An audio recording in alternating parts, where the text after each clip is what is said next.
গাজীপুর মহানগরীর কাশিমপুরে ধানের শীষের সমর্থনে এবং দলীয় গতিশীলতা বাড়াতে বিশাল মিছিল করেছে জাতীয়তাবাদী কর্মজীবী দল।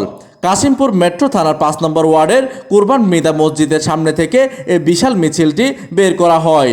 মিছিলটি এলাকার প্রধান সড়ক প্রদক্ষিণ করে এতে বিএনপি ও কর্মজীবী দলের কয়েকশো নেতাকর্মী অংশ নেন। উক্ত মিছিলে প্রধান অতিথি হিসেবে উপস্থিত ছিলেন গাজীপুর মহানগর জাতীয়তাবাদী কর্মজীবী দলের সাধারণ সম্পাদক মতিউর রহমান হিলিন দেওয়ান। কাশিমপুর মেট্রো থানা কর্মজীবী দলের সভাপতি মোহাম্মদ ফিরোজ রহমানের নেতৃত্বে মিছিলে আরও উপস্থিত ছিলেন বিএনপি নেতা মোহাম্মদ নানু মিয়া, মোস্তফা ও মোহাম্মদ হাবিবুর রহমান মৃদা। মিছিল শেষে সংক্ষিপ্ত সমাবেশে বক্তারা বলেন, দেশের বর্তমান পরিস্থিতিতে ধানের শীষের হাতকে শক্তিশালী করতে এবং সাধারণ মানুষের অধিকার আদায়ে জাতীয়তাবাদী কর্মজীবী দল রাজপথে সজাগ রয়েছে।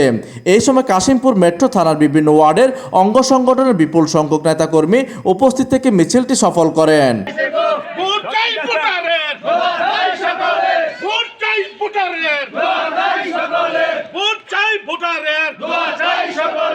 প্রতিনিধি গোলাম মোস্তফার তথ্য ও পাঠানো চিত্রে ডেস্ক নিউজ, দিগন্তের বার্তা 24, গাজীপুর।